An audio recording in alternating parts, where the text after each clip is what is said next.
order of business is for opportunity. Sorry, it was lagging. And then right now we'll have an opportunity for public comment. We have that at this time. Okay, today we do not have any public comment. Item number 3, action item regarding approval of meeting minutes of July 10th, 2025 meeting on pages 5 through 11. Don't have time to take a look at those, or if you need to look through those, give you a little bit of time here. I'll make a motion to approve the minutes. Okay, Ginger makes a motion to approve the minutes. I'll second. Dean Rose seconds. All in favor, say aye. Aye. Motion carries for the approval of the minutes from July 10th, 2025 meeting. Thank you very much. Okay, next, number 4, discussion and possible action regarding the election of DDCT officers, pages 13 through 14.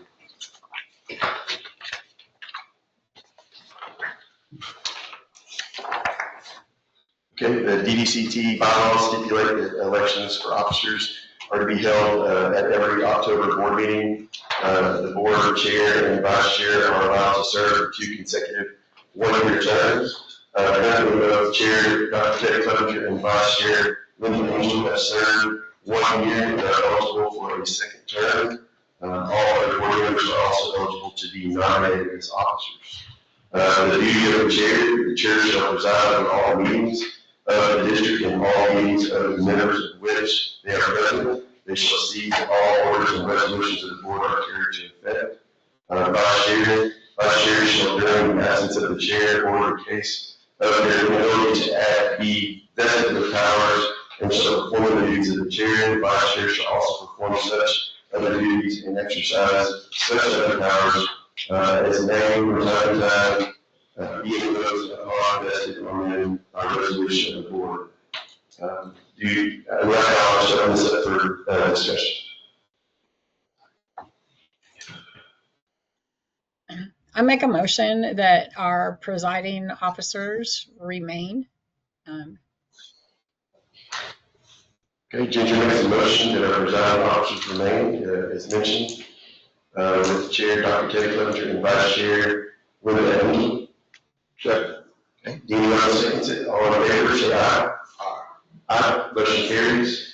Thank you very much. We'll move on to, right now we're going to go down to 7. We have Judge Blackburn with us, and we're going to move item 7 up and bring up item number 5. So this is a discussion item regarding the Central Texas Water Alliance with Judge Blackburn. Judge Blackburn, thank you for being here today. He stepped out. And it's going to be on pages 35 through 36. So what I want y'all to do is just flip over those pages and take a quick look. Just review that. Yeah, Judge Blackburn will be right back. Sorry. His presentation will be up on us. Okay, and, so we're going to move item 7 up. We're going to have a discussion item regarding the Central Texas Water Alliance with Judge Blackburn on pages 35 and 36. Judge Blackburn, thank you very much for being here with us today. Thank y'all. I don't know if I need to, can I stand down here or do I need to go up there? You can stand wherever.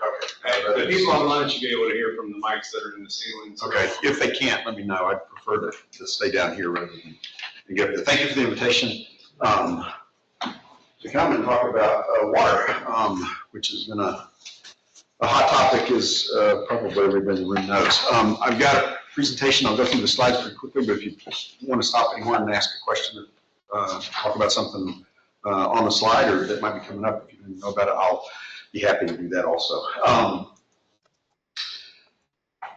Anybody recognize where that subdivision is?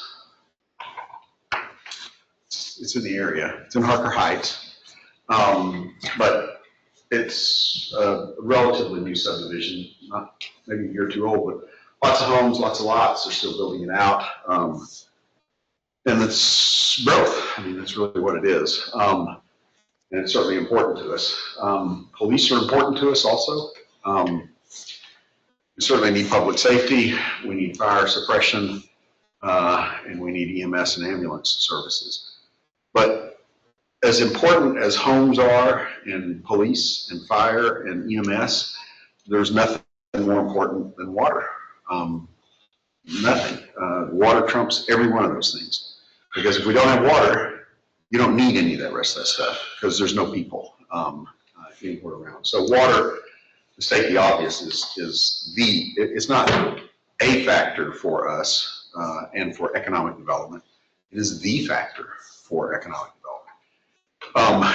It's also the single most limiting resource that we've got in Texas. I used to work at the Economic Development Corporation in Temple for a few years. I sat on the board there for several years also.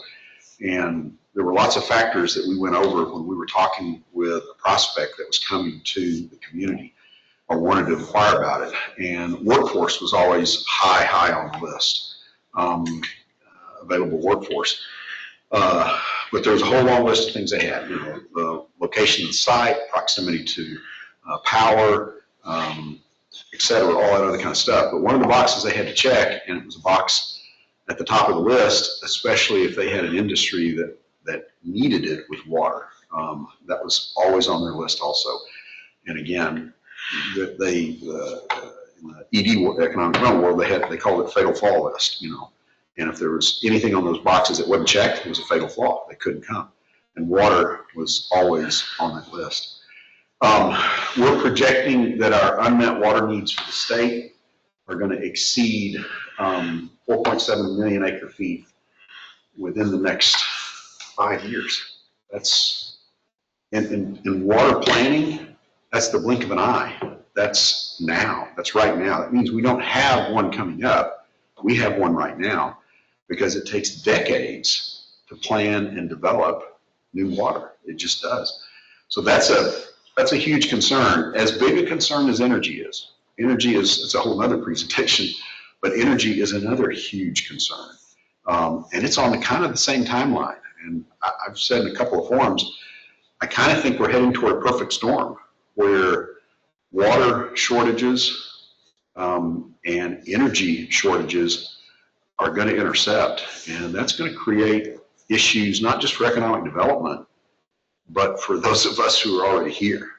So it's a big issue. And that deficit that's there is more than a fourth of the water that we're currently using across the state. So it's not a small gap or a small bucket we need to fill. It's a big portion of the buckets that's got to be filled. On top of that, the ASCE, American Society of Civil Engineers, has said, and others, that our infrastructure that's delivering our water right now is really in poor shape. And the cities, I don't know if you've had any of the city reps in to talk to you or talk about what their condition is, but I was city manager in Queens, city manager in Temple, and that was a constant issue, was the failure of our existing infrastructure that delivers your water today, much less, really didn't have a lot of concerns, honestly, about new lines because they were new. And plus we were putting in PVC pipe, which, will last until millennia, apparently, they tell us. But in Temple, at least this a few years ago, I don't know what the ratio is now, but when I was in Temple, almost a third of their water lines were clay pipes. And they were put in more than 50 years ago. Well, clay pipe, you know what happens to clay pipes after time? Disintegrate. They just dissolve and disintegrate. And so they just disappear. And whatever you're running through that pipe is lost. It just goes away. And that's the other big issue. The engineers, some of the reports will say this, but every water purveyor that we have has a significant water loss issue. In other words, they got leaks in the pipes underground. And for some, that leakage can be 20, 30, 40, 50% of what they're pushing into the water. That's a huge loss. So that's a big deal also, not just more people, more water needed, but the water that we have, we're not delivering it in a very effective way. In fact, we're losing, and have been for a long time, a significant percentage of that water. Again, it's going to take lots and lots and lots of money to fix all of this and to build new infrastructure. There's an item on the ballot next month to infuse, if the voters approve it, infuse some more money from the state. certainly I would advocate supporting that. But it is literally a drop in the bucket, even though it's in the billions of dollars, it's still a drop in the bucket in terms of what's needed. But you got to start, you got to move, and you got to do something. So it's something anyway. Just to expand on some of those numbers a little bit, just to get a visual a little bit. What I want to focus on is really a couple of things off of that slide. One is the second bullet that, we get our water really from two basic sources: surface water, which are the lakes and the rivers, and we get our water from wells, groundwater. That's the two areas we get them from. Most of the state, especially the large users, which are municipalities, that's where people are, get their water from surface water. That's where most of it comes. That's where our water comes from, here in Bell County, those two lakes, Lake Belton, Stillhouse. A lot of people think that those lakes, because it's Lake Belton, that Belton owns the water in the lake. Belton does not own the water in the lake. The state of Texas owns that water. They have given Brazos River Authority the ability to contract for that water.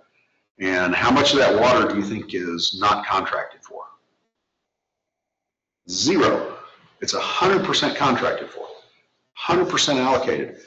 Some would argue that it's over-allocated, that in a time of severe drought, if everybody who has rights in that lake calls for that water, there ain't gonna be enough water there.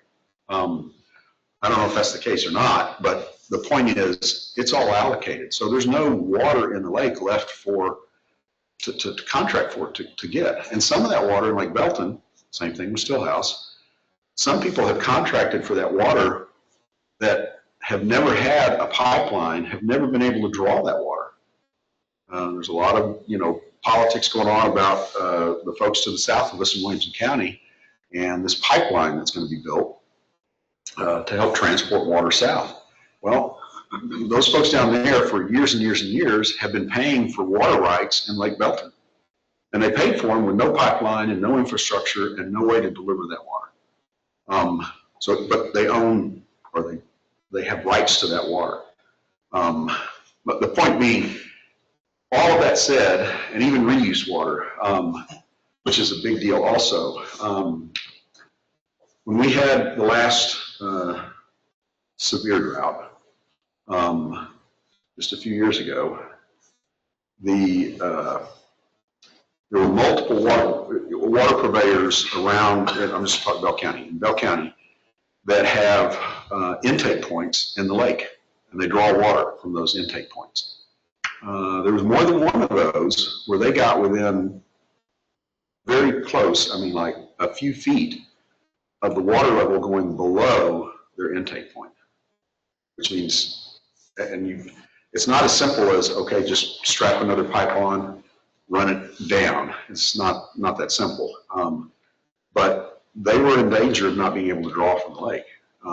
And some of these entities had thousands of water customers, people. So it was going to be a big deal. You may remember, the Long Bridge, Highway 36. There was a point where I think you could, it looked like you could walk underneath the bridge all the way across. I wanted to do that so bad, but got talked out of it because they said it would just look really bad if I got stuck out there somewhere in the mud, and teams had to come get me, so I didn't do it, but I really wanted to do it. But the point being is that water level went really, really far down. When that occurred, Temple didn't run out of water, so you were still getting water. Why do you think that was? Because Temple's got an intake point, and Temple's intake point is downstream from the lake, from the dam on Lake Belton. It's not too far from, what's that water park, Summer Fun or whatever in Belton. It's right in there, right across the river from that is where Temple's water intake point is. And the river, of course, as you know, was also because it's, it feeds water from the lake and from what they released from the dam, so the river was super, super low. So, but there was flow. There was flow. Why was there flow in the river? There was flow in the river because sewer plants are dumping water into the river. It's treated water, And many would argue it's cleaner than water that's not coming from a wastewater treatment plant. But in those times of severe drought, that reuse water is what everybody's drinking because there's no flow. And so especially for the folks downstream toward Houston, that direction, the only flow that was going into the river was from wastewater plants that were discharging. That's their water. So that's the reuse water. That's a component of our water these days. There are places up north. I didn't ask how much time I have, so y'all are going to have, somebody's going to have to text me when I need to. But there are places in the state, around Big Spring, I think is one that comes to mind, but there's several, where they're 100% reliant on reuse, 100%. So in other words, when they flush a toilet, that water that goes down the toilet goes back to their water treatment plant and then back out the faucet in the kitchen sink. That's how it works. And they wouldn't have water otherwise. Nothing wrong with that. Again, it's got to meet all kinds of criteria and cleaned and all that kind of stuff, but reuse is part of the strategies. Sir? Like the term cloud planting having anything to do with the water shortage, or is there like a joint effort to get it to rain to fill up our lakes, or like I've heard that happen. I've heard that. Yeah, cloud seeding and again, all kinds of strategies. I sit on the regional water planning board that helps put together the state water plan. And that's one of the strategies, but it's not, I always tell people with water, there is no silver bullet and there is no speeding bullet. We got to do everything. Whatever it is, you got to do everything. And hopefully collectively we get there. There's lots of, the concern that most people will bring up with cloud seeding is, well, the first thing you have to have is clouds. And in times of severe drought, you usually don't have a lot of clouds. And if you don't have any clouds, then there's nothing to see. There's nothing to go. Doesn't mean you can't do it when you do have clouds, but even then the conditions have to be really perfect from a meteorological standpoint to make all that work. But it's a strategy, and there are multiple strategies. And what I wanted you to look at on the chart there was all of those three things, the three things we depend upon right now, surface water, groundwater, and reuse water, are projected to decrease 18% over the next several years. In other words, that supply that we're using right now is projected to go down. Whereas at the same time, our population is going the total opposite direction, which is just a multiplier for the problem. That's all that does. It multiplies the problem. The red bars, or the red portion of those bars, is our municipal needs over the next 30, 40 years. And you can see that getting bigger and bigger and bigger and bigger. So it's not only, and then the top of the bar is our water, acre feet of water. But when you look at the tops of those bars, we're projecting some more water, which I'll address that in a second. Where's that water going to come from? But projecting more water, but at the same time, every other color on that bar is either decreasing or constant, except for what I call the people bar. The people bar, which is one reason in the state water plan, there's lots of what's called water management strategies, which are, I'm going to stay with my analogy about bullets. Those are bullets. Those are things we're going to use to attack the water problem, water management strategies. One of those strategies, and a big strategy over the past several water plans, has been conservation. That to address that red part and all those people demands, that we can conserve our way forward. I don't subscribe to that. I don't think more people are going to use less water. I don't think that's going to happen. I don't care what kind of toilet flush you have. You know, if you go, I just flushed the toilet in the men's room a little while ago. And I mean, it sounded like Niagara Falls. I mean, there was tons of water going down that toilet. But you go to some parts of the country and you flush the toilet and it doesn't look like anything happens because it's a water conservation measure. They're trying to, instead of having I don't know what that is, flow, but you know, a 5-gallon flush, they're going to a half-gallon flush. And it's to conserve water. That's okay. We probably need to do that. But I don't think we can conserve our way forward. That's just not going to be enough. We're not going to save enough water. But I also think there's just a basic premise issue with more people using less water. I just don't see that happening. We have not done that. Now, maybe when times get really, really, really tough, people will say, I'm okay with not having the St. Augustine lawn. But that hadn't happened yet. It hadn't happened yet. People still want their lawns, and they want them green.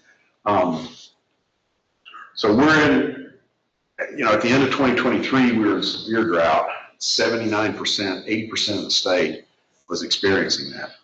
One of the things that sort of saved us during that time frame, well, the big thing that saved us was it rained. Which, in Texas, we either coming into drought or going out of drought. That's just the two stages we have. But it rained. But a second thing that sort of saved us is that 79% number is a geographical number. It's not a population number. And I meant to put that in the deck, I didn't do it. But if you put what counties and areas in the state in 2023, 2022 were in drought,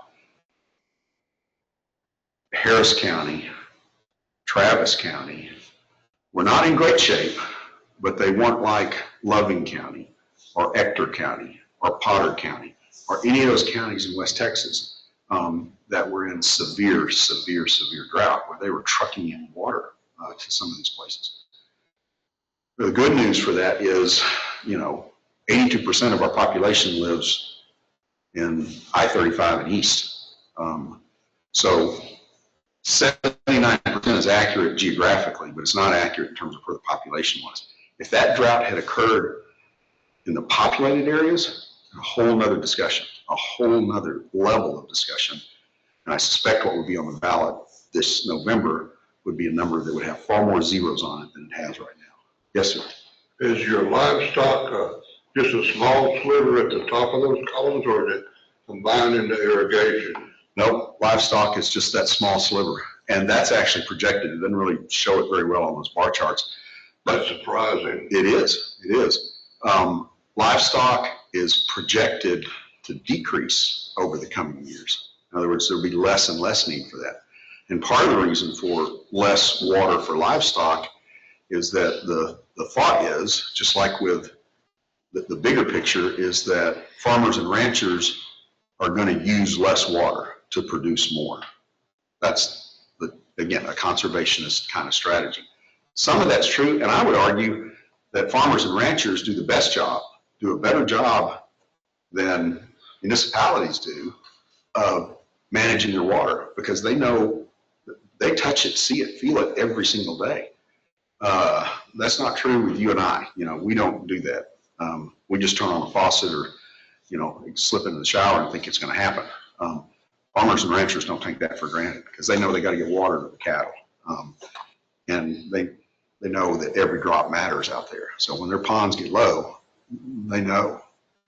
All right, enough on that one. So what? So again, if that's the picture, which is kind of grim in some ways, so what do? Well, again, water trumps everything. Water trumps everything. Our growth and development continues. It's urban and rural, and there's no forecast you can look at anywhere for the state of Texas that shows less demand for water over the next 40 or 50 years. Nobody's projecting less demand. It's more and more and more. So if that's occurring, and it's occurring at a greater rate, a greater density in the rural areas of the region, we're really not equipped to handle that. And that's the other thing, some of you heard me say this before, but a lot of the, not a lot, in Bell County, most of the new growth is not occurring in the cities. It's occurring in the unincorporated areas, in the rural parts of our county. Why do you think that is? Water bill, maybe? Water might be one reason. Yeah, you got farmers and ranchers that are maybe more willing than they used to be, to sell. I would also say that if you look at, let's take Killeen as an example. If there was a Samsung type project that was going to come to Bell County, or it doesn't have to be even Samsung size. I'm going to pick one that's already here. Facebook, a Meta project. Where would you put that in Killeen, inside the city? There's no place to put it. They don't have the tract of land, a tract large enough to accommodate that. Same thing, if you're a developer and you want to go develop, now this is a real life scenario, if you want to go develop a 14 to 15,000 unit development, where would you put that in Killeen? On the outside, That needs thousands of acres. That's not a little foot, that's not 10 acres, thousands of acres, 6,000 or 7,000 acres. Where would you put that? Well, that's the point. That's why I think most of this new development, both commercial and residential, are occurring in the unincorporated areas because there's land, it's available. And in the cities, especially with state policies relating to annexations, cities don't have the ability to unilaterally expand anymore. So they're boxed in, and they pretty much have to manage what they've got going forward. So I think that's why we're seeing stuff in the unincorporated areas. And that looks to be the case for the foreseeable future until the legislature, in my mind, changes some laws and some policies have changed to allow cities to begin to grow again. That's going to create, it's a whole other set of issues, not just water issues, but a whole other set of issues too. So what does that do for the rural areas? So again, in rural Bell County, we've got multiple water purveyors, people who sell water. Most of these are small water supply corporations. Some of them have made the news recently. Kempner Water Supply, Dogbridge Water Supply, just to name a couple of them. And they've been having all kinds of issues. I would maintain it's not necessarily their fault, so to speak, because when they were set up to serve a rural base of customers and a small base of customers, maybe 50, 100 people that just wanted water for their farm or their ranch, or maybe a small community of 30, 40 homes or whatever. Well, what's happening now is these small water supply corporations are getting overwhelmed because now there's a 1,000-lot subdivision that wants to come in, and they're the ones that hold the certificate to provide water to that area. And they don't have the infrastructure, they don't have the management expertise, they don't have the funding, they don't have any of that stuff to manage that. That's a real problem, which I'll come back to in terms of why the Water Alliance was created. But that's an issue that no single entity in our region has either the management or financing capacity to meet either their individual needs for some of these entities or the collective needs over the next 40 or 50 years. They just don't have it. They weren't built for it. So again, I'm not throwing a rock at them. They just weren't built to do that. So what is the Central Texas Water Alliance? It's a regional water authority, and it may be the best vehicle for addressing the challenges that I just kind of laid out there in terms of how we plan to develop for water. It is a cooperative of multiple entities. A water authority has to be authorized by the state. You can't just create one on your own, so you're going to get legislation, which we got in Austin, we got that passed, not unanimously. I've been telling people already, the water wars that everybody's been talking about have started. They have begun in earnest. And if I have time, I'll tell you more about that. There's very recent developments on that front too. But this was not easy to get through, and it's going to be even harder to stand up and move forward with it. And I'll talk about that here in a second too. But what we're authorized to do is to go acquire water rights and develop water supply and transport. So what does that mean? In a very short Reader's Digest version, what it means is the Alliance, through its members, can go out and buy water rights. It can then develop infrastructure to transport that water back to this region. So what I tell people is it's to go get water and to go transport water and bring it here. So who would oppose that? Who would oppose that? Well, the people that have the water wherever we're transporting it from are going to oppose it, and they already are. It's already happening. So it's water wars that have started, and they're going to go on for the next 10, 15, 20 years at least. So this entity has no taxing authority. I always tell people that too. It would not have gotten through the legislature if it did. There's no appetite in Austin for any new taxing authorities. In fact, it's just the opposite. They want to do away with all taxing entities. How that would fund, what our state would look like, I don't know if they did that, but that's the mindset. But no taxing authority. So how do we generate revenue? We generate revenue from the members. So whoever joins, and we haven't set up what that membership assessment will be. So I'll talk more about that here in just a second, but it's not a taxing authority. So there's no new tax that's going to show up on anybody's tax bill that's associated with the water lines. It's not a new thing. The legislature, it's the most recent thing in about the past 10 years or so, I guess. But Bexar, Caldwell, Comal, Guadalupe, and Hays County all have water authorities. I don't know if you notice there's sort of a common denominator there about those counties in general, but they're all kind of along the I-35 corridor. Again, a growth corridor. You've got growth occurring on I-35, and you've got water resources, groundwater resources east of I-35. And that's going to be a general theme also. So I hear a lot of people talk about the Gold Triangle. You got Dallas, Houston, San Antonio. That triangle, is this a problem primarily in this high growth area? I know there were droughts all over Texas, but is it primarily an issue along that Golden Triangle or within it? Yeah, well, in terms of growth, for sure, that's where the growth is occurring. That 82% of the population in that triangle area is only going to get bigger and bigger. That's the forecast. I think anything outside of that triangle, my projections are, is going to be challenged to maintain their current population and their current growth. That was going to Some areas will do it, but I think it'll be sort of isolated, and it'll be related to different economic activity in those areas. For example, West Texas, Midland, Odessa area, or the oil patch, that area. Lots of economic development, lots of economic activity occurring out there, and it's, I mean, go park on at the Long Bridge on the park there and just watch the trucks any day. Watch the trucks hauling pipe west, because it's happening. I live out that way, and there's not a day goes by that I'm not behind trucks that are heading west.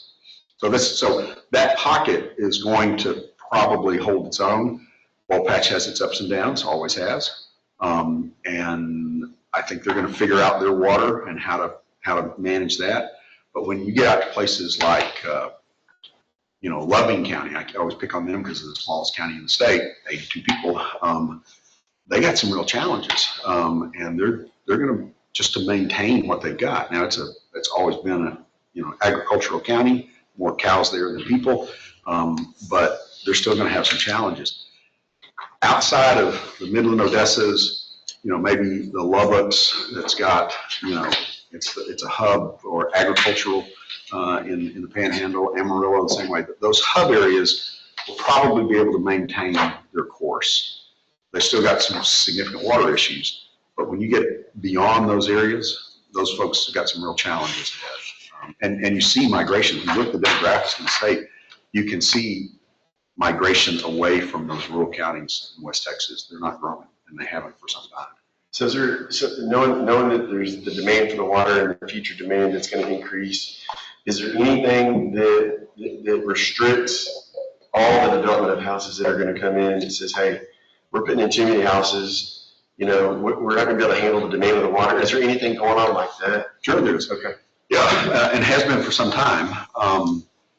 But it also depends on local governments. So let me just talk about Bell County, cities too, for that matter. One of the things, Bell County, we have limited authority for land use development in the unincorporated areas in the county, but we do have some control. One of those controls is platting. So if somebody comes in and says, I want to build a 14,000 unit development in south part of Bell County, which they have, we require, as part of our checklist to approve that plat, that they can provide water for their development. And if they can't provide water, then we don't approve it.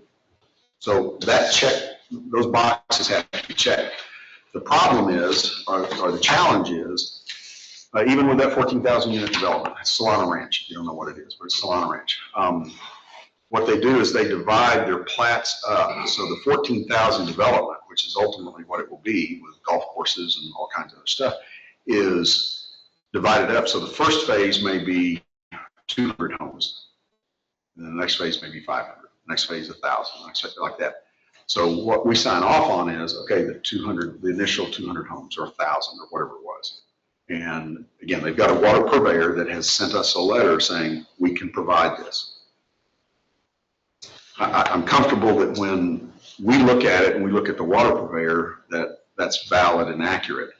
But I can tell you that I've seen some where water purveyors have signed off and you kind of scratch your head about, can they really provide that water?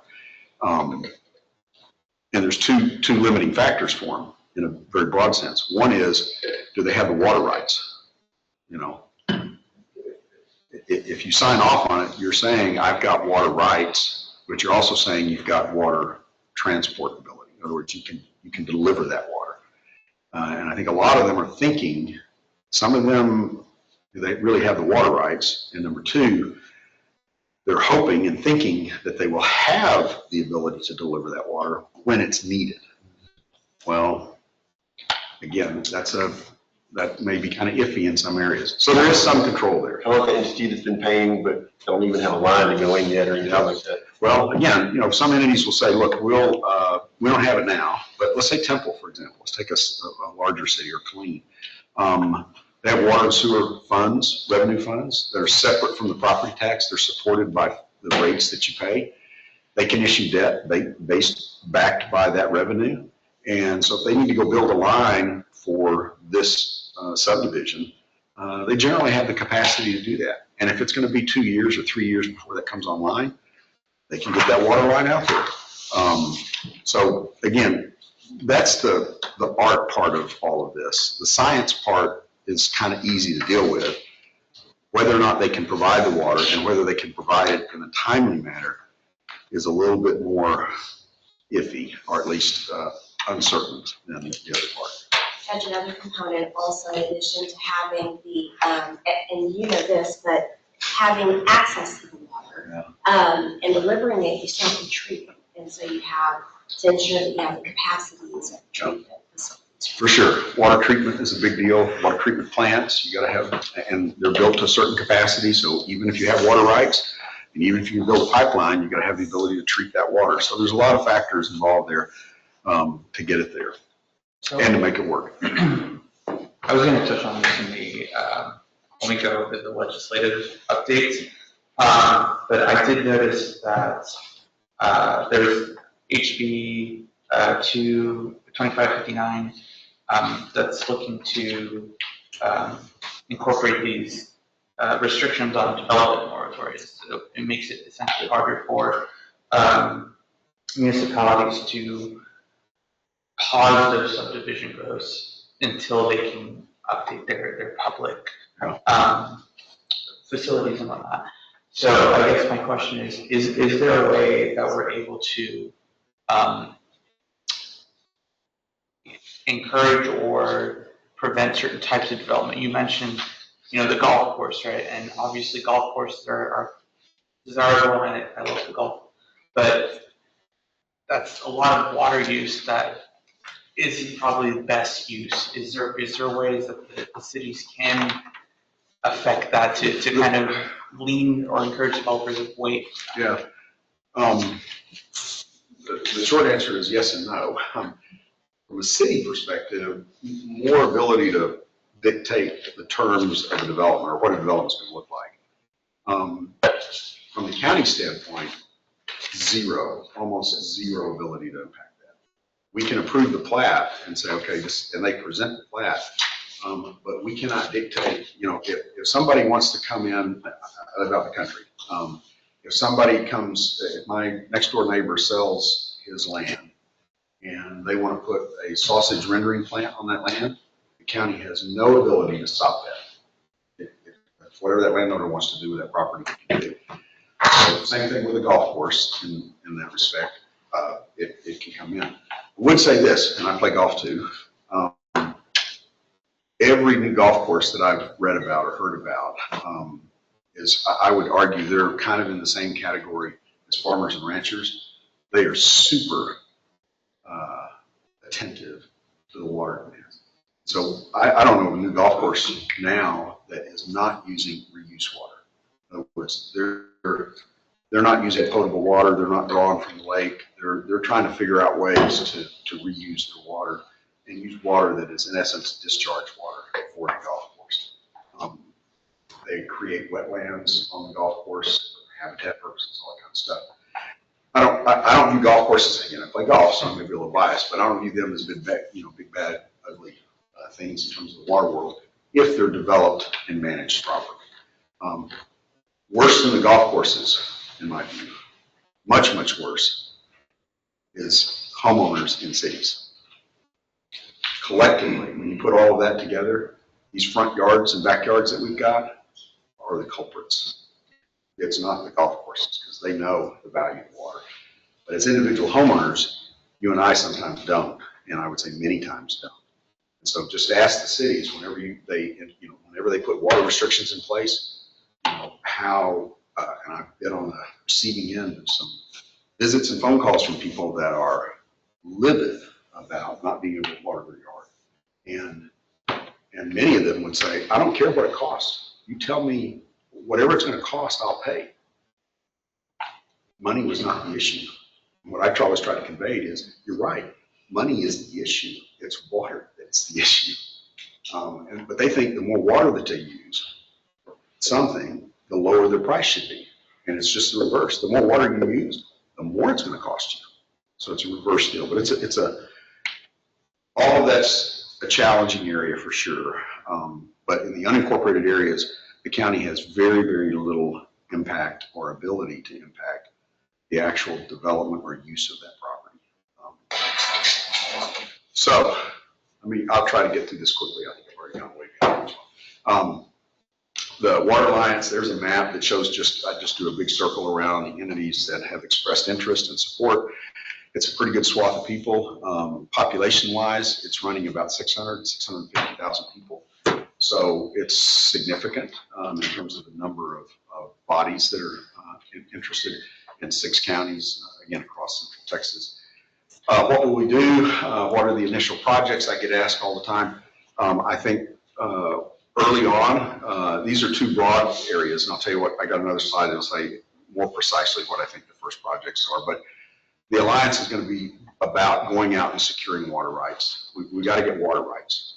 I've already alluded to where I think those are and what they are, but that's what we've got to do is secure water rights, and it won't be surface water because there isn't any left.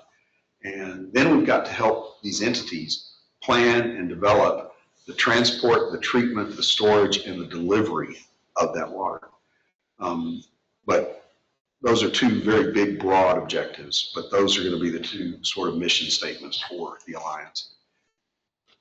We've had discussions for decades about this. More people need more, not enough water. Recently, we got the authority in place. We got about 30 plus water authorities in the state across there. We surveyed folks before we went to the legislature to see if, who was interested. And that's the list of folks that came forward and said, yes, we're interested in this. We think it's a big deal. We want to support it and tell us what we need to do. I won't go through the whole list there, but notice that there are public entities on that list. There are private entities on that list. There are federal entities on that list. There are state entities on that list, and there are local entities on that list. The water issue cut across all of those areas. There was literally no entity, public, private, federal, state, or local, in our area that wasn't interested in it. I'll highlight Fort Hood at the top. General Admiral was really, really helpful. He provided us a letter, willing to testify if need be, but a letter that basically told the legislature that water was critical to the mission of Fort Hood. And if they didn't have water, that would be not just a limiting factor for Fort Hood, but a detrimental factor for Fort Hood, which, again, that is true for every single entity on the list and those that are not on the list. It is that way. So those red lines that you see in the red colored areas there are those entities, and these represent the certificates of convenience and necessity, in essence, the water permit that those entities have to service that area. And that's a big swath of area, again, touches into 6 counties across the region. I've already talked about most of that, so I'm not going to spend any time there, except May 15th is when the governor signed SB 1194, which is our enabling legislation that allows the creation of the Alliance.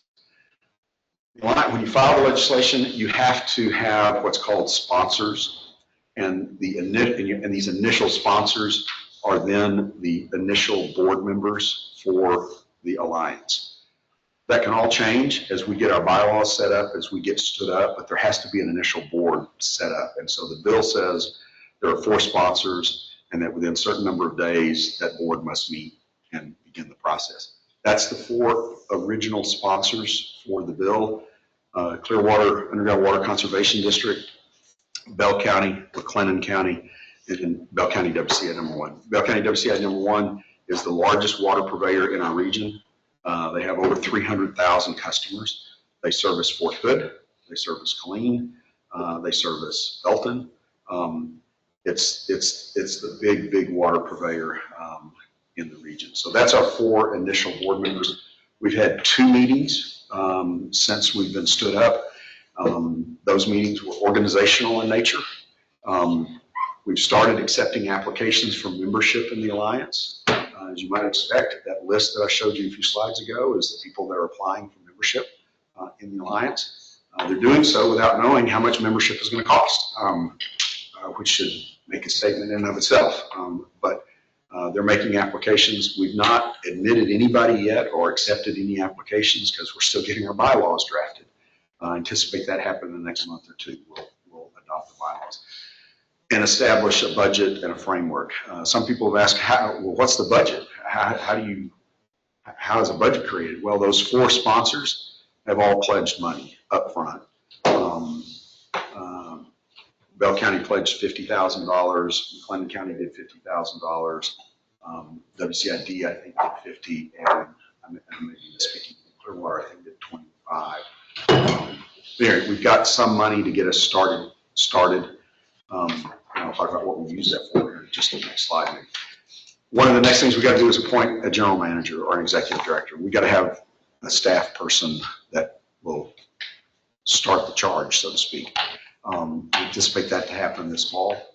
It'll be, which is in the next couple of months or so, that we'll make that appointment.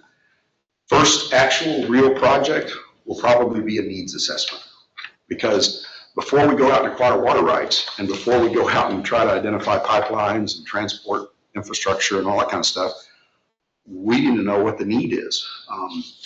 Some of our entities, like WCID number 1, have done a really good job of planning for water, and they know what they need. But some of our entities, these small water supply corporations, have not done such a great job. And so we got to aggregate all of that and then get to a real number and a real need before we start planning on, this is how much water we need, this is how much transport we need, this is how much storage we need, those kinds of things. So I think the needs assessment, probably sometime early next year, is when we'll launch that. My guess is that'll probably take several months, 6 to 12 months at least. Some of these projects, some of those plans will be easy to develop, like WCIDs or Colleen's or Temples, because they've done a pretty good job of identifying those things. But the vast majority of the people on that list don't have long-term CIP, capital improvement projects. Plans. They just don't have those. So that's got to be facilitated and identified, and that's going to be the big project for probably 2026. It's just getting a needs assessment done. My hope is we can get that done in a timely manner before the next legislative session starts, because that's when you go to the legislature and you ask for stuff. And work really closely, not just with our state representative, state senator, but with the chairman of the water committees in both the Senate and the House.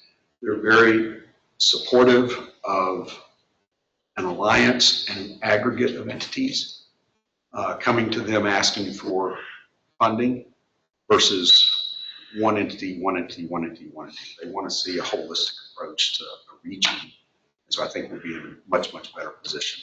So my goal is to try to get whatever it is we initially think we need to tackle identified in a timely manner for the legislature in 2027. But that's my last slide. So that's what's next. And I took way too much time, but I'd be happy to answer any questions that we haven't already addressed. It's a big, big deal. I think it's you've heard the phrase before, but from my perspective, we're planting seeds of a tree, the shade of which most of us are not going to benefit from. It's a long-term project. Water planning and water development just takes decades. But it's important, and if you don't start it now, we wouldn't have these 2 lakes that we've got right now if people hadn't started doing that many, many years in advance of that. And we benefit from these two lakes we have now. I think this is going to be the same decades from now. I think Judge, I have one question, and it's just because I'm not a water expert. You talk about water rights. Some areas get those inherently forever, don't they? And then some actually purchase rights that are like you're leased to the rights, or nobody has an inherent right to water. That's the first thing I would tell you. There is no inherent right to the water. The state of Texas owns all the surface water everywhere. and so it's Groundwater is a little different. Groundwater is still subject, although this is it has already started, the fight has started, and it's going to continue. Groundwater, legally, is my water on my property. I mean, I've got 100 and something acres. On my property, the well I have, whatever I can pull up is mine. I don't know that I'd call that an inherent right, but it's mine under what's called the rule of capture. Well-established law in Texas. It's what governs oil and gas. You know, you drill an oil well, you pull it up, and if your neighbor thinks, hey, you're sucking that oil from underneath my ground, well, what's the remedy? You drill a well, and you put your straw in and start sucking that up too. That's the remedy, which is one reason why oil and gas is our friend from my standpoint. That's our friend, because the rule of capture is being challenged. And it was challenged in this last special session, both sessions. There was a bill filed, HB 27, filed by the chair of Natural Resources in the House, Cody Harris, who represents, where do you think he represents? 2 counties east of here, 2 rural counties. Well, those 2 rural counties are where, to be blunt, I think at the end of everything we do, that's where we're going to go look for water, because it's the Carrizo Aquifer. The hydrologists say there is oceans of water there. We don't want to harm the aquifer. You don't want to draw more out than that will hurt it, but there appears to be plenty of water there. So our ultimate goal will be, we need to buy some of that water from a property owner that wants to sell those water rights and then pipe it this way. Well, Chairman Harris filed a bill to study what's called the maximum available groundwater for 2 counties. And he drew the lines, political lines. The aquifer has no sense of where political lines are, but he drew it around those counties, which are counties he represents. And he also, which we don't have any problem with that, and I told senators and representatives, don't have any problem. You want to study that? That's fine, because we don't want to do any harm to the aquifer at all. The problem we had with HB 27 was he also put in there a moratorium on any water sales or transport until the study was done. And we said that's not right. There's already studies that show this is how much water is available. If you want to restudy it or continually study, that's fine. Let's make sure it's always up to date. But in the meantime, we have to rely on what's the most current assessment of that water. But he filed a bill to put a moratorium on there, which will severely impact not just us, but others. And it also, in our view, violates the rule of capture in terms of telling a property owner they cannot sell what is theirs, and the state telling them they can't do it. So it's already started. Those bills we were able to kill in the special session, but they're going to pop back up next session. 100% certainly will.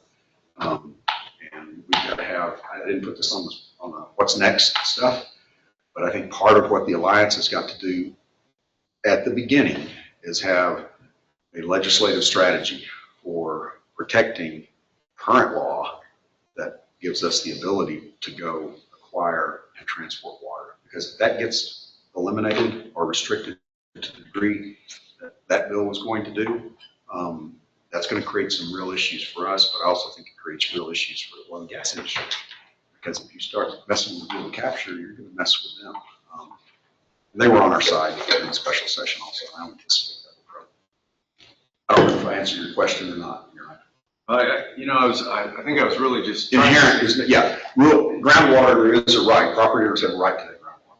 But the Lake Belton water that, Georgetown or whoever has water rights to, do those water rights at some point run out and have to be renewed? That's very true. Can you trade with other entities? Oh, yeah. The water rights, the surface water rights that BRA contracts with an entity. Temple has, last I remember, was around 40,000 plus acre feet of water rights, contracts, and those are all contracts. One of those contracts is very old. I mean, it goes back to the 60s, I think, maybe somewhere in that time frame. Very old water rights. That's good because in the water world, surface water rights have priority based on the age of your contract. So, and the reason for that is other people come along and want to contract for water in times of severe drought. Guess who gets the first call on the water? The people with the oldest rights. That's who gets first call. We got some very old water contracts that are way south of here. I mean, Dow Chemical and some folks around Harris County have got some very old water right contracts. And they've issued a call a couple of times for water, which can effectively cut off some other folks because they're going to get their water before anybody else does. So yeah, it's a big deal. But City of Temple's got, as an example, some very old water rights contracts and some that are relatively new. When I was there, I was trying to buy as much water as we could at the time, big or small. Just if anything became available, let's buy it, and we did. But those water rights are subject to everybody else that's in front of us or behind us, so to speak, in terms of history. And the water has to be there, and you have to be able to get it. Like I said, if your intake point doesn't get you there, then you got a problem there too. Sir, you look like you had a question.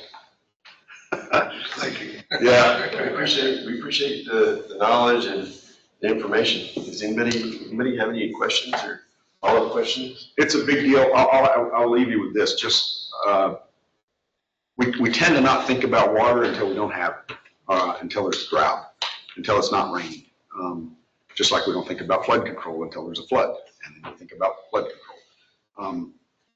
Because of the lead time to develop all of this, which takes decades to do, we got to keep it on the forefront. And that's the first thing is let's not get complacent about it. Secondly, the legislative activity associated with this is the real battleground right now. And we've got to be extremely vigilant on that front because we can set up all kinds of alliances and have funding from all kinds of places to go acquire water rights. But if the legislature has restricted that to the degree that you can't transport it or that a property owner can't sell it,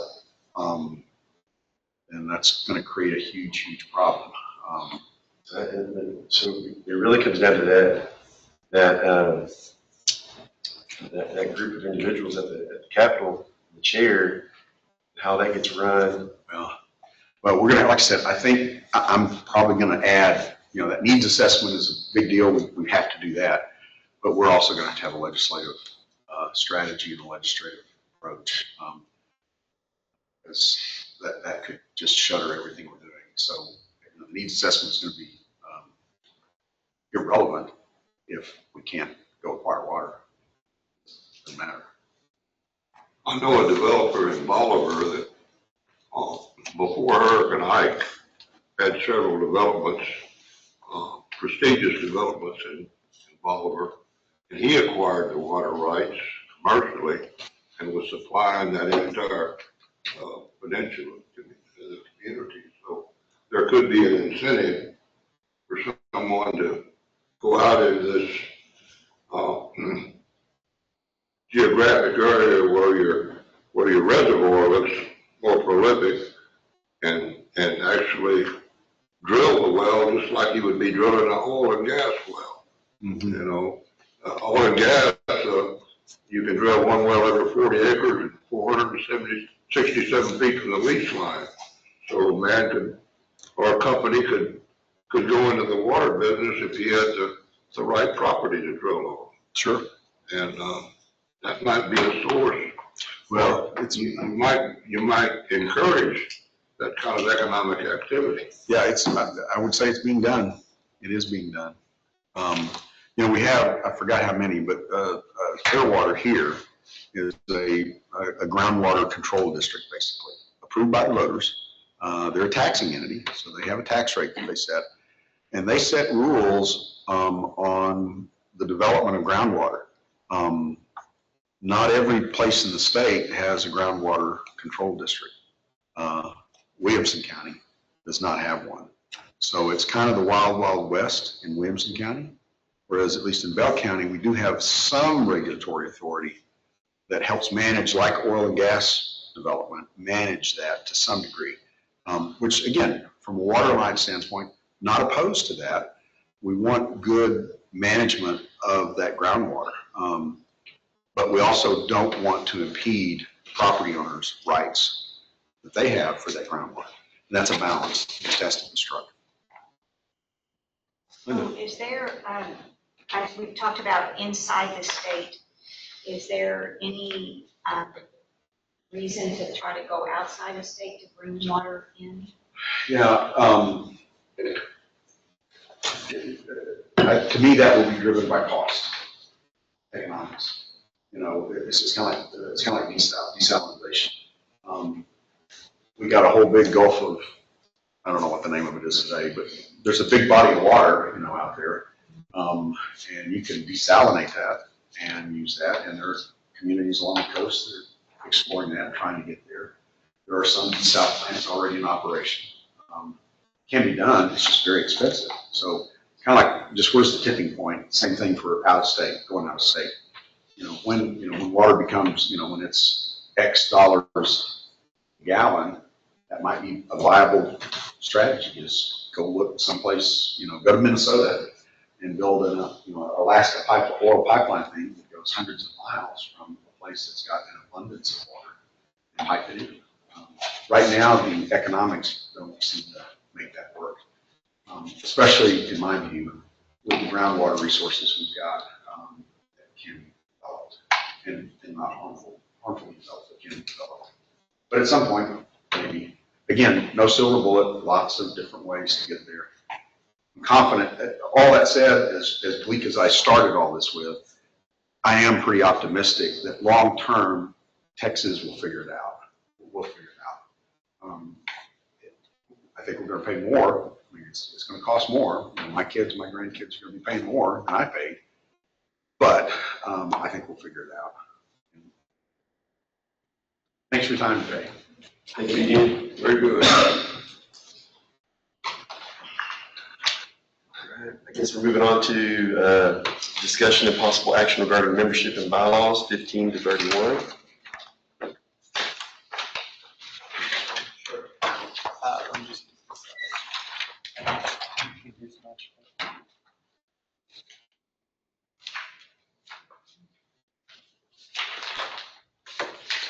All right, so we're going to discuss the adoption of these proposed bylaws revisions. The attempt here is to kind of modernize the bylaws and make it easier to expand our membership and to just make it easier to participate. So the white paper that you have here, hopefully all have had a chance to review it, but it explains those changes. So first, Article 4, and if you go through the bylaws, you'll see where the changes are highlighted in red.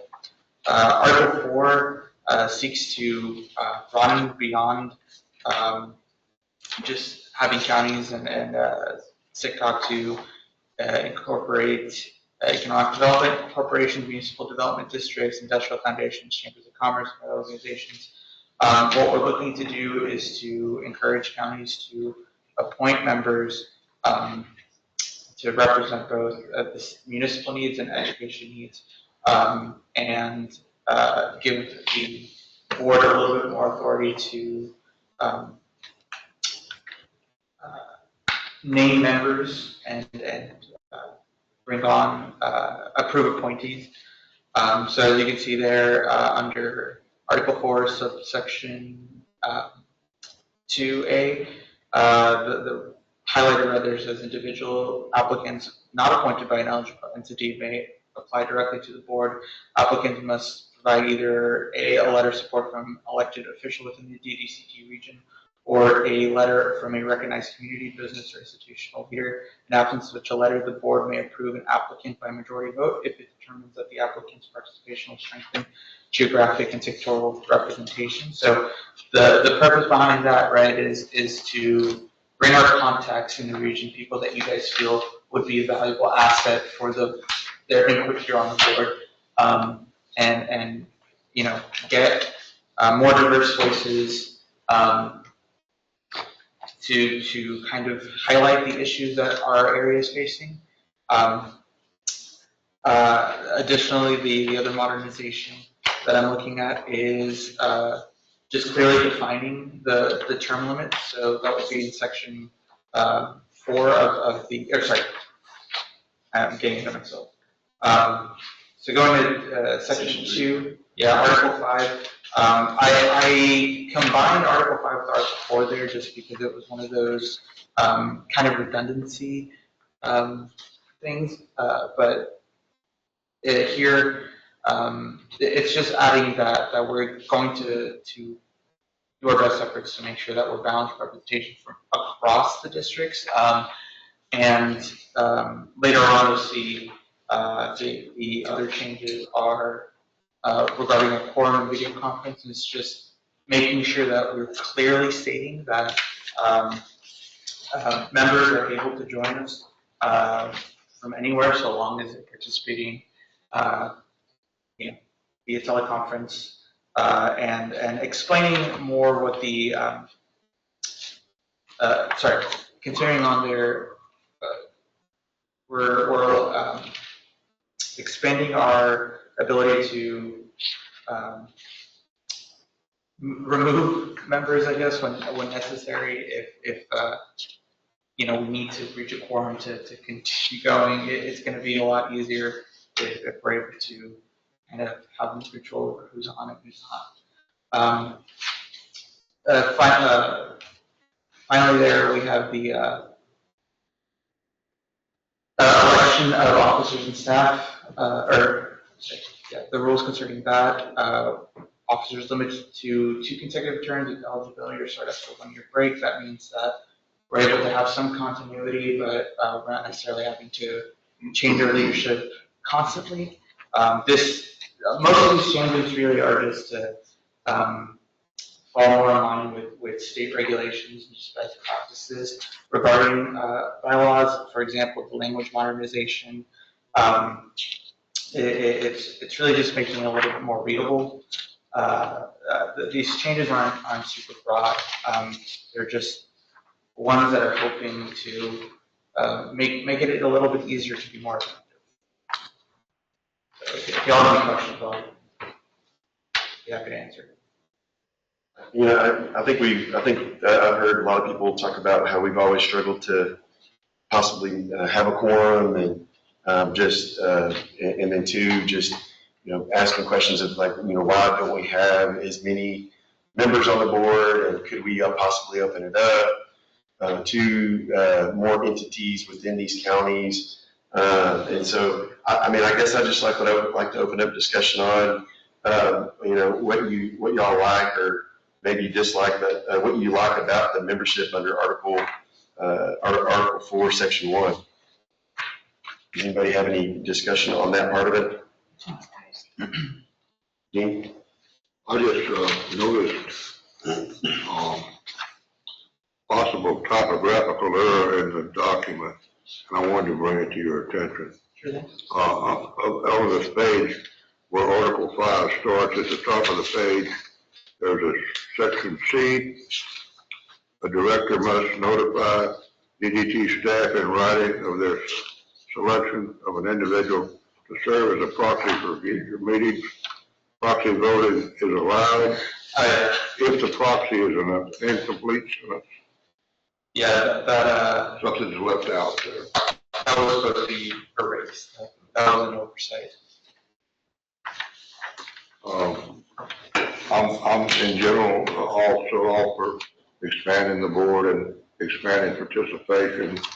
What I read so far seems to be fairly reasonable, and I don't have any objections to any of it. I think, we've discussed this for a couple of years now, as our membership decline goes up and, it ebbs and flows. We should be, I feel this should be one of the more robust boards at the COG because we cover 7-county region and we focus on economic development activities, which, that's major around here. So I think what David's done in his attempt here, of course, he originally submitted 3 revisions to this and worked through the process to where we got this one recommendation in front of the board, but was to take information that was presented last time on what board members thought, how we could get some additional members and get this committee, revved back up to where it's actually doing something across the region of significance. I think he's captured that by, including some additional caveats where, the counties or cities can appoint 1 to 2 people, and the DDCT board doesn't have to vote on that and take action, and then the COG board doesn't have to ratify it. So when those people are appointed, they're members of the board effective immediately. We don't have to wait, and then we have 4 people sitting in here that aren't officially members, that can't vote, that don't really count toward quorum. I think it's really just clarified some of that. Of course, nothing in here is a hard and fast rule. We talk about bylaws a lot for some reason, but things can be revised, but we're open to any recommendations.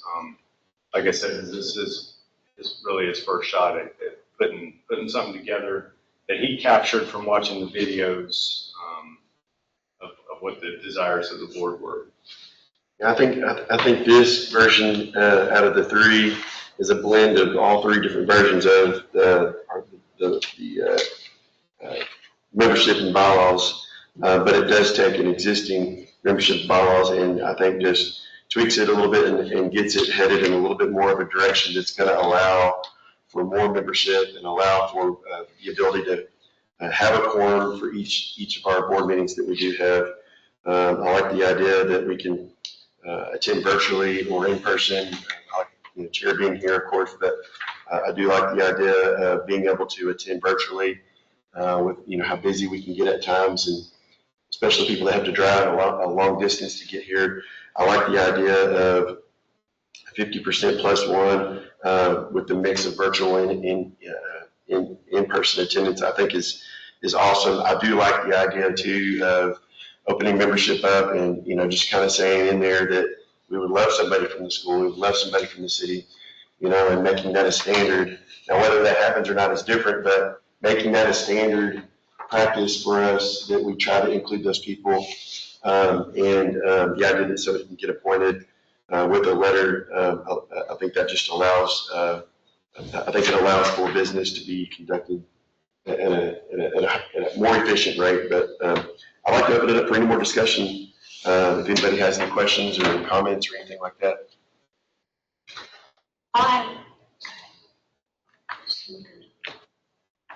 I'll add a few comments.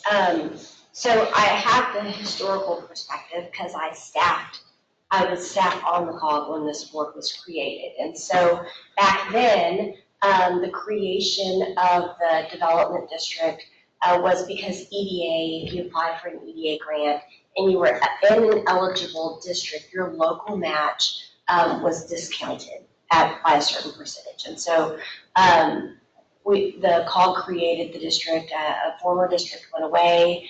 The EDA said, can you realign with the COGs? And so the COG took on the opportunity to do that. And so anyways, the district was created, and shortly after, EDA said, oh, by the way, that discount for the local match no longer applies. And so when it was first created, that was the excitement of having this board, because that was the benefit. And so when that went away, I think this board has, over the years, just tried to identify, like, as you come together as a board, like, how can you be productive, and how can you provide a service to the members within the SITCOG region? And so I think that's the challenge sometimes, because you have established economic development organizations that do this day in and day out, and so, but you have communities that have great opportunities in economic development. They just don't have the resources or the staff to do that. And so I think in this group, the benefit is the presentation today was wonderful. Oh, yeah. And so for, entities around the region to have the opportunity to hear those presentations, as we're looking at board members, I would recommend for us to look at the CEDS and say, okay, within the CEDS, what are the areas of economic development that's being impacted? And so we've talked a little bit about school districts and cities and counties, but what other factors are included within the CEDS? What are we measuring, and what are we what's productive in the CEDS? Who are we touching? And then go out and look at those entities to see if they would join this board. So I think opening it up in terms of membership, I think that's great.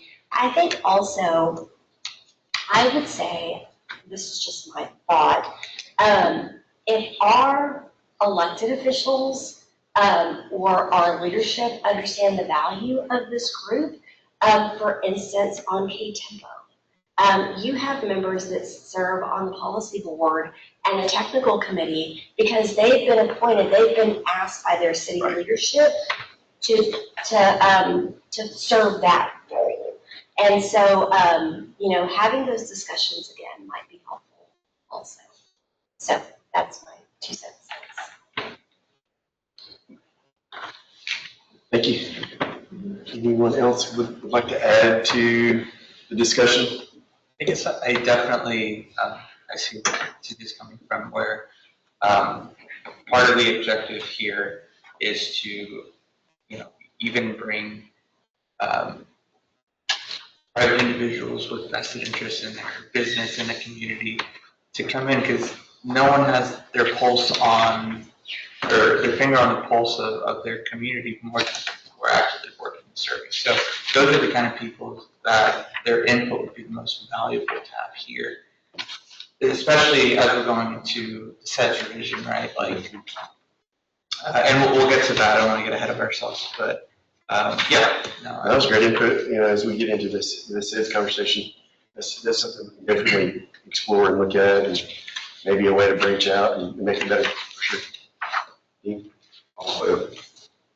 I'd like to make a motion to approve the bylaws revision. Okay. If there's no further discussion, Dean Rome has made a motion to approve the membership and bylaws as presented. I think we need to ensure that motion includes the provision to correct the item C, whatever Dean pointed out earlier. On that, I'd also like to add, there's just some formatting. It's on, I guess the page on the computer at the moment.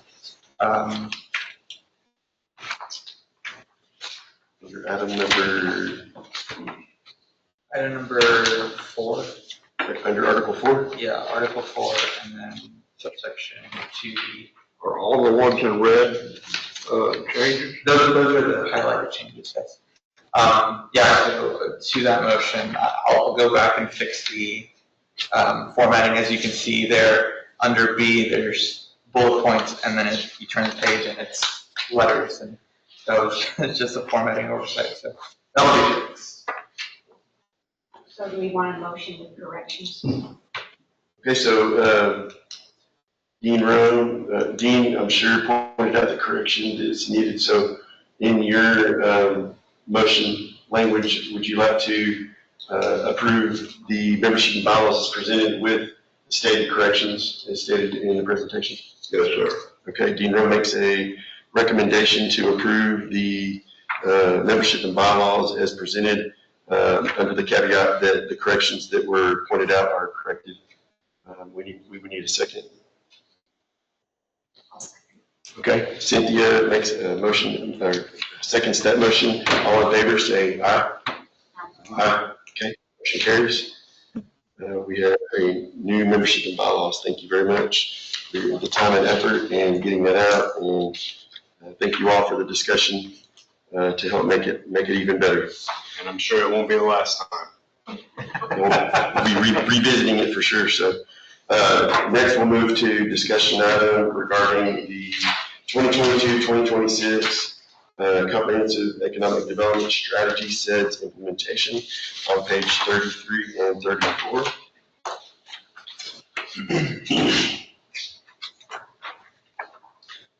And it looks like the CEDS implementation is going to get started in 22 and ends in 2026. And so I guess it's time to just start discussing possible changes or improvements to the CEDS. I know Cynthia Hernandez brought up a good point on how we can reach out and make people more aware of the power of what this board does in ways that we can impact other communities in our counties. But I guess I'll just hand it over.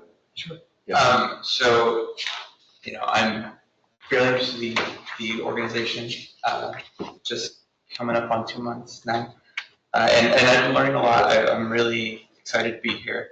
As I was reviewing, obviously our CEDS implementation has been a carryover since January 2023, when this agenda item has been ongoing. And the majority of the past, 4 years now has been focused on disaster preparedness. This is coming in the wake of the pandemic, and as we're moving into a post-pandemic world, the focus here, I think, needs to be discussed. And the 2026 revision, like this whole year, is going to be leading into our implementation for 27 to 32. So I kind of wanted to see, as we're going into this required revision, our current objective is to educate and prepare residents and businesses to better sustain themselves during disasters. And we have the strategies listed on the screen. We can read through those if we want. But again, this is carrying over from the last meeting. Those strategies have included supporting businesses with continuity, planning, and recovery resources, disseminating household preparedness materials, encouraging repairs and resilience in vulnerable structures, building awareness of special needs in crisis, promoting supply chain localization. And the questions I had, of course, because I have, a kind of a very bird's eye view of what's been going on, is how can we assess the effectiveness of these current programs, strategies? Have they been tested?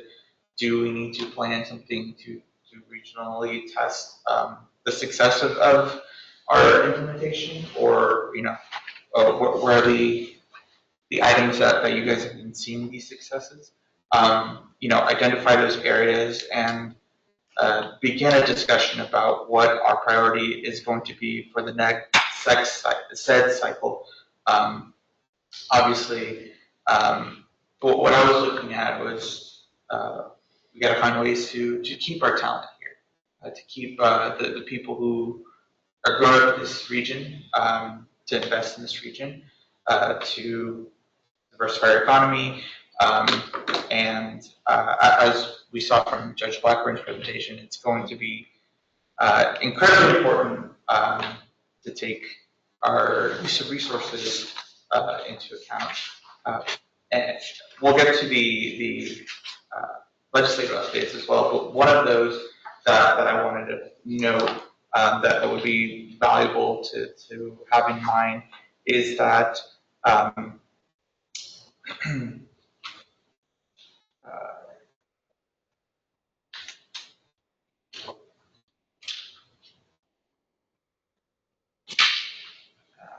there are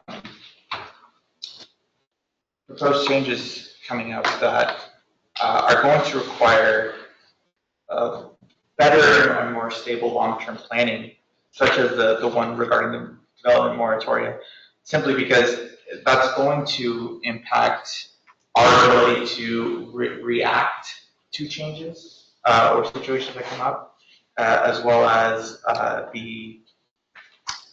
and I apologize, I'm realizing that a lot of this wasn't included here. It's going to slow us down to be able to react to that if we're not already looking forward and thinking proactively about our next sets of stuff. Yeah, and I think that's a good starter to the conversation to make everybody aware. Our current CEDS, it ends next year, so January-ish we will start the process of bringing things forward. There will probably be some work groups and sessions like that to talk through some of these details. If you remember, if you were around the last CEDS update, the big focus was resilience. They gave us extra money and said, hey, we want resilience to be a big part of your plan. So we had a mandatory refresh at that point.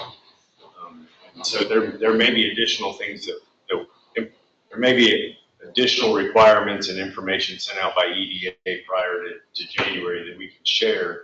But as we start moving forward, getting ready for the January meeting, if you have things that are top of mind that you think we should be focusing on, possibly, if you think of ways that we can measure the metrics that we've set for ourselves, please feel free to share that with David so that we can start crafting those documents well in advance.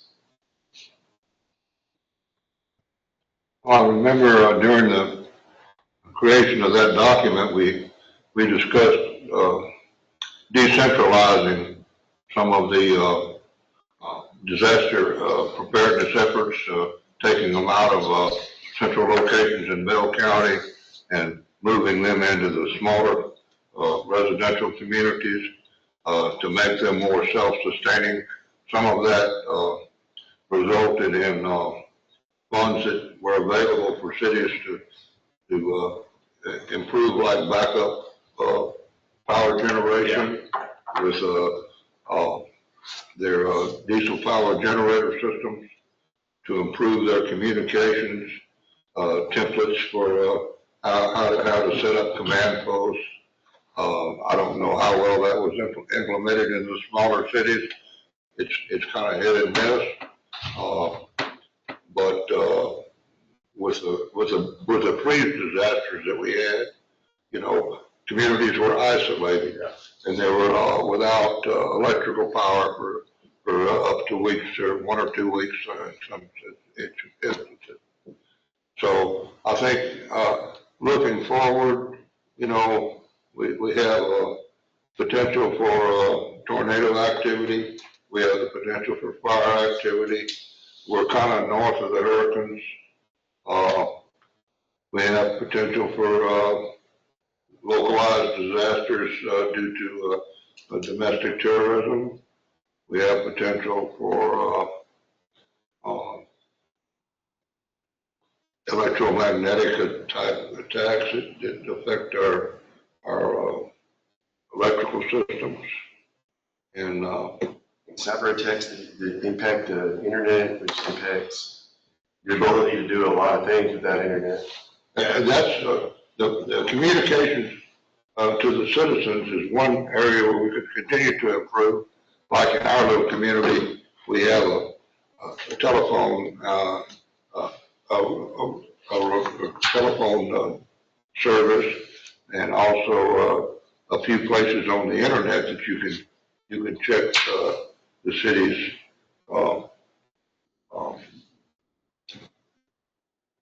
warnings or notes or conditions. So it's not as good as it could be in the smaller communities. I think a lot of that could be improved, but it's good.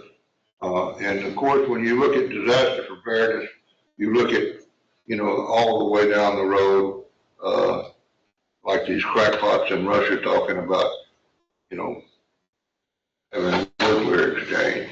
And so you consider that in your thought as far as being able to protect from fallout and things like that. I think I'm hearing Judge Blackburn say we've created an alliance. Legislatively, we've got the permission for a Central Texas Water Alliance, which I've never heard of before. And so if Central Texas, which is the heart of our, 7 counties, is preparing for water shortages, I think that something in our CEDS needs to be in step with what the Central Texas Water Alliance is doing. They're taking measures right now. And so if they're taking measures to bring in water and get it here and acquire the water, what can our counties, our cities do to prepare locally at the local level? Because to me, that's almost outside of their control. What the Central Texas Water Alliance does is kind of maybe outside of that local control, and what can, as an entity, as a city, and with the partnership with the schools, what can they do locally at the local level to prepare for a water shortage? Also, another thing I think about too is right now I've heard a lot about our current grid. I've heard a lot about our current electrical grid and questioning whether or not we actually have enough on the grid to maintain the growth. Number one, the growth that we're getting with all the houses. I mean, we're right on the middle of that golden triangle, like right in the middle of it, and we know we're going to continue to grow. So not only is water going to be a problem, electricity and having enough electricity, especially during the winter storm, or just, in the heat of the summertime, what can we do to prepare for an electrical shortage during the heat of the summer, like the peak of the heat of the summer, and maybe like the peak of like a winter storm that may come through. So I think electricity and water definitely needs to be something on top of, like you said, your disasters, like your tornadoes, fires, train derailments, things like that. Those typical ones that are in there can be in there and remain in there, but maybe, tweaking what we do with electricity and water might be something that we think. Well, I think we can put electricity and water in for both the development side and the resiliency side. There are two different aspects that they play. But in addition to all the resiliency and emergency preparedness stuff, we need to keep a focus on that. It's the economic development strategy. It has a resiliency portion, but if we're aware of needs or plans or things that are happening in the next 5 years, I think they need to be included in that comprehensive plan. And the reason I say that is, none of these projects are cheap. The City of Belton's Rockwool project, not cheap, but even in order to move forward with funding for that, there had to be a link to it in the CEDS plan. So this plan can have an impact on funding availability and resources that are available to make infrastructure projects come to fruition throughout our region. Any large infrastructure, economic development, workforce type programs, even transportation, things that may be happening that we're aware of, I think being the comprehensive economic development strategy, that's kind of what we need to focus on. I like that. And again, too, I'm kind of worried about all the clay pipe that's in the ground right now in all of our rural and small cities, and really any city. Temple like has half of their underground stuff is clay pipe, and I can tell you in Bartlett, it's all clay pipe, and they're constantly working on it. Dean can tell you, they're constantly working on it. It's constantly breaking. We're finding stuff that's brittle or broken, and we leak out probably a lot of our water too, so it hurts our water pressure in our available water that we do have per square foot. And so I don't know what we can do about all the clay pipe in the ground. I think Texas in general has a big problem, but I just don't know if that's something we can tackle because of the sheer cost of it, or what can happen there. But I don't know if that's a state thing or if that's a local thing that we can. I don't know if it's a shared thing. I don't know. I would say it's an education process, because that has to be tackled at the local level. Like, I live in Holland, so it's up to the City of Holland to replace that pipe. But our elected officials change. And so who's building the budget and what resources are available? Because in Holland, we may or may not have the funds to replace a portion of those lines. And so if we don't have the funds locally, what are the resources that we can tap into to do that? But if our elected officials don't understand the magnitude of that, that's not a priority in their budget process. And so I think that as a district, we cannot fund that the pipe replacement, right? But I think our role is to ensure that our elected officials in the rural areas are aware. And I know we do a good job of distributing grants, but sometimes it would be helpful to have a people-friendly version of that. So I see this big paragraph about federal funds that are available, but how does that apply to me in South Bell County or North Bell County? And give me examples of other communities that have applied and have been successful, because now I can see my community taking advantage of that resource. So I think those are the things that we could do as a district to help educate and bring resources to our more rural, well, all communities, but I focus on rural because I feel like the larger communities have the staff, they have the capacities and the resources to do that. If I could ask a question on the side, so with the update that we're going to do, are we going to have a facilitator come in? Are we just breaking up into small groups to do that, or is it a refresh? Are we just going through goal by goal saying yes, it's still applicable or not? Or someone facilitating this process? You know, I really don't know at this point because I don't know what the EDA is going to be looking for in this. But I think, you know, it's probably time to give it a total refresh. You know, we don't have to rewrite the thing in entirety, but Yeah. as you stated, priorities have changed. They change with every cycle of officials. Needs that we weren't aware of 5 years ago, now we're aware of. We need to ensure that we get those things included. If we need to bring in some type of facilitator, we're happy to explore that. I mean, it's ultimately up to the board how they want to do it. Sometimes a facilitator is better, sometimes not so much. So, I mean, I think we can really leave that up to the board to make that determination. And, you know, if it requires funding or whatever, we'll allocate those resources. Does it expire October of 26 or December of 26? I couldn't even tell you. I just know it says 26, and when I emailed EDA, what was it, last week or whatever, she said we have plenty of time. So good. That should have expired January 6th of 2026. that was my thought, but she said we have plenty of time. So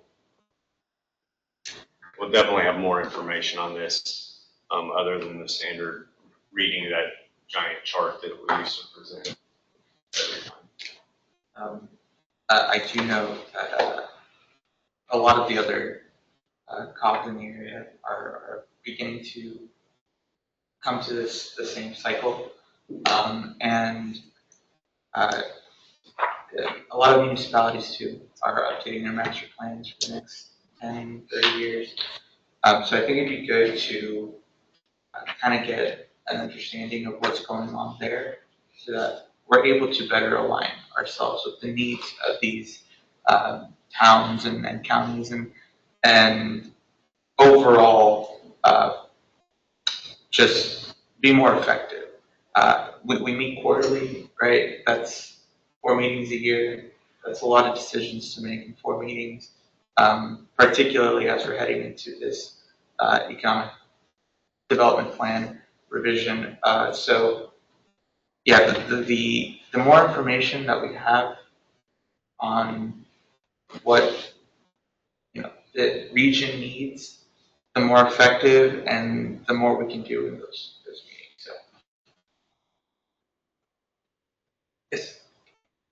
Well, the slides that were presented during the water resources presentation indicated that, you know, the 70, 80, 90% of the infrastructure for water resources in the state was antiquated.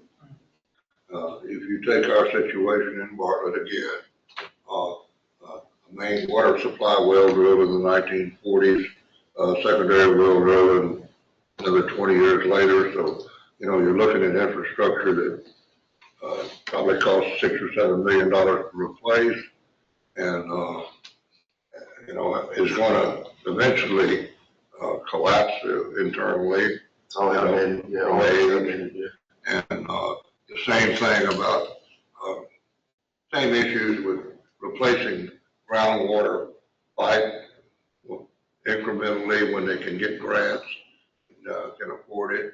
And the same thing with wastewater and a wastewater plant that needs to be brought to it. So little small communities that are geographically constrained, can't grow in size. And we also service the state jail, which could have 1,000 inmates in it, with wastewater and water. So, you know, and we have the same situation with roads. You know, we don't have any external sources of financing, and that's one thing. You know, the counties and the state transportation system, you know, have a tax base that they can use for infrastructure. And I don't know if there is any other than grants and the internal taxes and borrowing authority of the city. But if that could be, if there's a way that the state could have a comprehensive plan that would help the water and wastewater infrastructure, it would certainly be beneficial to smaller cities. So maybe after hearing the discussion and after hearing some ideas and thoughts, maybe in our next meeting, we could present a way to kind of tackle, like maybe present a plan to some ways, or maybe present some ways to tackle how we're going to move forward with making some changes. Maybe present some options. Yeah. Okay. Any further discussion? Yeah, could I just interject just real quickly? In the past, when we have gone into a CEDS planning cycle, we have met more frequently than just quarterly to get the updated CEDS prepared. And so that's been, Cynthia, correct me if I'm wrong, but that's what my memory serves, is that we would come together more frequently to get that developed.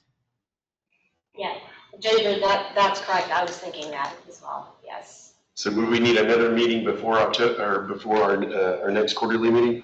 Or would we want to, at the next quarterly meeting, take all the thoughts that we talked about today and present some options? And then after we decide which direction to go, meet more frequently after that? Or would we need to meet more frequently starting now? I would say, and Ginger or anybody else chime in, but I would like to hear from staff, for staff to take some time and maybe develop a recommendation for how the CEDS could be updated. And then, you know, if we need work groups, do we need an initial presentation to say, here's what we accomplished, and now we're going to have these work groups? Do you only need like one afternoon for us to really do some brainstorming and help give input for the CEDS? So I do think that additional meetings will be required, but I'd like to hear from staff a recommendation for how the new CEDS would be developed, and I think that will drive how often we have to meet. Okay. So just a regular quarterly meeting next, and then after that, ramp up our meetings if needed. I would submit that we need to know when the CEDS is required to be completed. I understand and heard the fact that they told you, Ryan, that we had plenty of time, but I think if we need to know what that timeline actually is, and then if we need to have a meeting before the next quarterly meeting, then that can be done with the consideration and the thoughts that Cynthia put forward. I think those are excellent suggestions. All right, that's a great idea too, both of y'all, Cynthia and Ginger. So I think what we can do is report out on when it's actually due. Yeah. and get some information sent out through emails and then make some decisions on if we need to meet before our next quarterly meeting or not. Does that sound like a great idea? Sounds good. All right, any further discussion? Okay, moving on to item number 8, discussion item regarding updates to the regional broadband initiatives, page 37, 38. Yeah, so right now, sorry, let me try to get to my slides because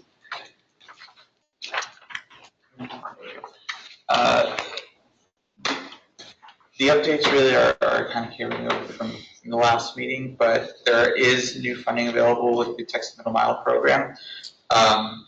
Those applications are due at the November 20th, and so a lot of these projects can be used to connect, or sorry, a lot of this funding can actually be used to help expand high-speed access to more rural areas. That's kind of the program objective, of course. The one thing that I wanted to note was that the funding, depending on the project, would be either covered 100% or up to 80%. So any project supporting emergency communications will be funded up to 100%, and projects that would just go to serve and develop the area would be funded up to 80%. There's about $200 million from the broadband infrastructure fund that's available, and projects can be approved up to $50 million. I don't think that they'll be approving $50 million projects, but it's going to be, you know, if there's any towns, any cities that you feel could benefit from this, I definitely encourage them to apply. And other than that, it's just making sure that we keep in mind that the VAO hosts their roundtables to hear about these updates first Thursday of the month at 10 a.m. So obviously we missed the one today because we're here. But yeah, they're always posting, and I'm keeping up with all their updates. So if there's anything else that comes up, I'll make sure to keep you posted. Questions?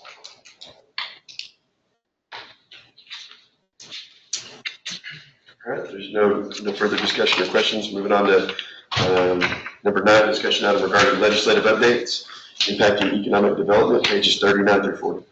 Yeah, so I ended up including more on the PowerPoint than I did on the packet. But that first one there is funding available for, on the packet. Funding available for outdoor warning sirens that, you know, following the floods, they're trying to ensure that these areas are able to warn people even for this distance. So that's available.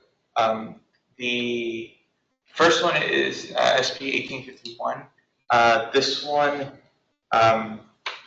did pass in the 89th legislature, is effective as of September 1st.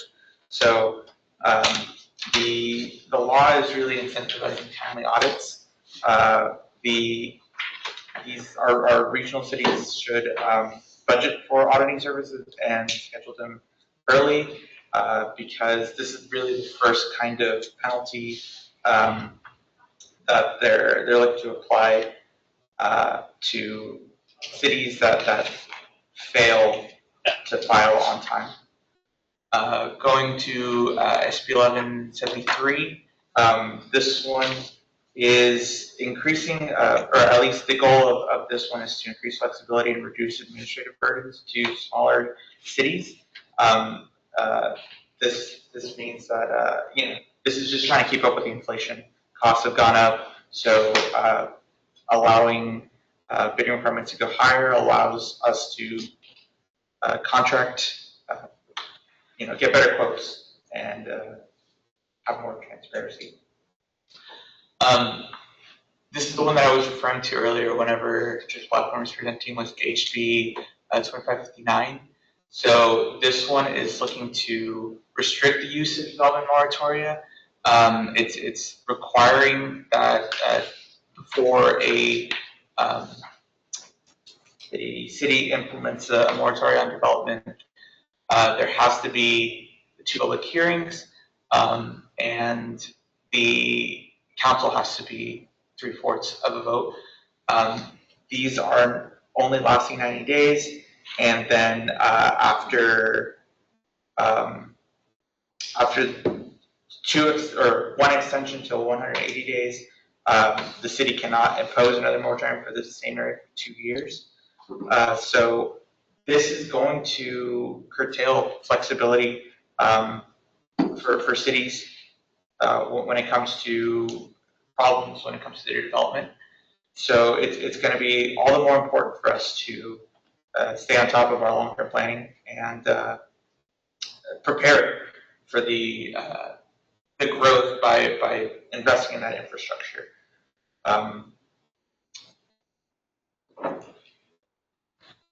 So HB 24 also is kind of seeking to encourage comprehensive rezoning to allow increase in the housing supply. So it's lowering the protest threshold for residential expanding changes to sorry. Yeah, so the objective of this legislation is to increase residential development and allow cities to more easily rezone things to residential. I also wanted to draw the attention to the Texas Municipal League's Economic Development Handbook has been released, and it's really it provides a good legal oversight of what we're allowed to do regarding economic development based on current state law. Upcoming in November, that's what Judge Blackburn was talking about, was Proposition 4, which focuses on dedicating up to $1 billion and up to $20 billion for long-term water infrastructure. And a lot of that would be oriented towards rural areas, so we would see a lot of benefit from that proposition should it pass into law. And SB 480, that just talks about the approval for regional water authorities. So both of those are coming up. We've already had the Central Texas Water Authority approved, but this one's approving it to be statewide. That's all the updates I currently have. All right, do we have any discussion? Any of the legislative updates? All right, if not, we'll move on to staff update. Pages 41, 42. Yeah, I'll start with that second one. So I believe it was Ginger who had asked about HB 563 at the last meeting. So that was killed, but there are still efforts in the House to provide more resources for these struggling municipalities. But yeah. And the website redesign? So CITCOG has gone out, gotten the bids required, and will start. They're anticipated to enter into an agreement with a vendor, Golden Shovel, to update our CITCOG website. The DDCT website will probably not remain a standalone site. It'll fall under the umbrella of the CITCOG site on one of the program pages, or be a child site or client site, however they term that.